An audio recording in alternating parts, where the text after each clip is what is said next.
പൂജപ്പുര പൗരസമിതിയുടെ ആൾക്കാരാണ് ഞങ്ങള്. അച്ഛമ്മേ ക്ലബ്ബുകാര് ഏട്ടാ ക്ലീറ്റോ ചേട്ടൻ അനുമോദിക്കുന്നില്ല. 5000 രൂപ സംഭാവന തരാന്ന് പറഞ്ഞു. ക്ലീറ്റോ സാറ് പൊന്നാടയും ട്രോഫിയും മേടിക്കാനുള്ളത് പൈസയും തരാന്ന് പറഞ്ഞു. ഞാൻ സാറിന് ഫോൺ വിളിച്ചിട്ട് എടുക്കുന്നത്. ഞങ്ങള് നോട്ടീസിൽ സാറിന്റെ പേരും വെച്ചുപോയി. അതുകൊണ്ട് നമുക്ക് വേറെ മാറ്റാൻ പറ്റുന്നില്ല. പിന്നെ ആദരിക്കാൻ വേറെ 2-3 പേര് ഉണ്ടായിരുന്നു. അപ്പോൾ ക്ലീറ്റോ സാർ ഇങ്ങോട്ട് വന്ന് പറഞ്ഞതുകൊണ്ടാണ് ക്ലീറ്റോ സാറിനെ തന്നെ വെച്ചത്. എന്താ മനസ്സിലായില്ല?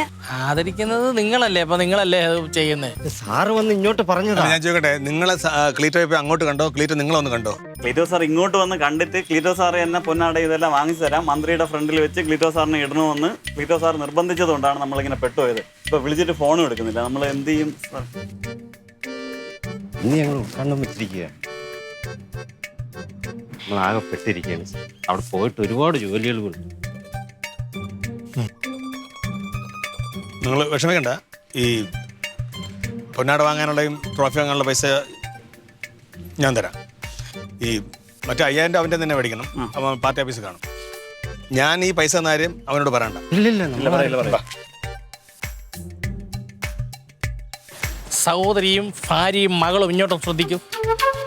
ഇതിനകത്ത് ഉടായിപ്പുണ്ടെന്ന് ഞാൻ കോരം പറഞ്ഞപ്പോ എന്താ പറഞ്ഞ? എനിക്ക് തലയ്ക്ക് വെളിവില്ലെന്ന്. ഇപ്പൊ എങ്ങനെ ഇരിക്കുന്നു പറ. ഹലോ, ഇവിടെ നോക്കാം. അവിടെ പാഴയുടെ മണ്ടലല്ല. ഞാൻ പറഞ്ഞപ്പോ എനിക്ക് അതിനകത്ത് വസ്തുതകൾ മനസ്സിലായി. അനുമോദനം ഇഷ്ടമില്ലെന്ന് പറയുന്നു, അനുമോദിക്കാൻ ആള് വരുന്നു, പോകുന്നില്ലെന്ന് പറഞ്ഞു. പക്ക ഉടായിപ്പ്. നാണക്കേടല്ലേ അങ്ങോട്ട് മേടിച്ചു കൊടുത്തിട്ട് ഇടുവന്ന. ചേച്ചി ഇതിന്റെ അകത്തങ്ങനെ ചാടിച്ചാവാം നമുക്ക്. ഈ ക്ലീറ്റോ ചേട്ടന്റെ ഭാര്യയും പെങ്ങളോട്ടൊക്കെ ഇരിക്കണത് തന്നെ അപമാനമാണ്. ഇലവൊഴിയും ശിശിരത്തിൽ ചെറുകിളികൾ വരവായി മനമുരുകും.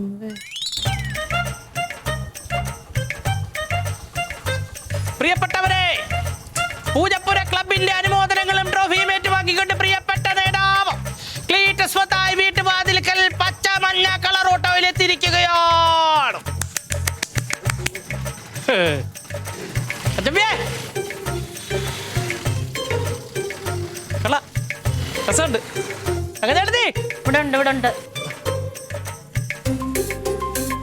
മമന്റെ പന്നാട എന്താ പരിപാടി? മന്ത്രി ശിവൻകുട്ടി സാറാണ് എനിക്കിത് തന്നത്. എനിക്കിത് തന്നപ്പോ പൂജപ്പുര മൈതാനത്ത് കരഘോഷത്തിന്റെ ഒരു ആരവം എന്ന് തന്നെ പറയായിരുന്നു. അയ്യോ ഭയങ്കരമായിരുന്നു. വരണമായിരുന്നു നിങ്ങളൊക്കെ. അടുത്തതിന് വരാം. അതെ. പിന്നെ എനിക്കിതിനൊന്നും താല്പര്യം ഇല്ലാത്തോണ്ടാ. അമ്മേ, ഇതിന്റെയൊക്കെ വില എന്താണെന്നറിയോ? പിന്നെ അതിന്റെ വില ഇവന്റെ കൃത്യമായിട്ട് അറിയാം. അവന്റെ പോക്കറ്റിൽ അതിന്റെ ബില്ല് കിടപ്പുണ്ട് വാങ്ങിച്ചതിന്റെ. എടുത്ത് കൊടുക്കേട്ടാ. ക്ലബ്ബുകാരെ ഇവിടെ വന്നായിരുന്നു. ഈ അനുമോദനം സെറ്റപ്പ് ചെയ്തതിന്റെ കാര്യങ്ങളൊക്കെ വിശദമായിട്ട് പറഞ്ഞു.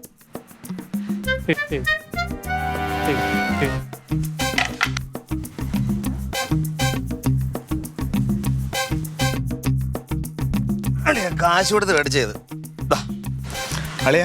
ഒരാളത്തിന് ഉപഹാരം വരുന്നത് എങ്ങനെ അറിയാമോ? ഒരാളുടെ കഠിനാധ്വാനത്തിന്റെയും കഷ്ടപ്പാടിന്റെയും ഫലമാണ്. അർഹതയുള്ളവനെ തേടി വരും അംഗീകാരം. അല്ലാതെ നമ്മുടെ മേലധികാരികൾ വീട്ടിൽ ജോലി ചെയ്തിട്ടോ പട്ടിയെ കുളിപ്പിച്ചിട്ടോ നേടുന്നതല്ല ഉപഹാരങ്ങളും അംഗീകാരങ്ങളൊക്കെ. All the best.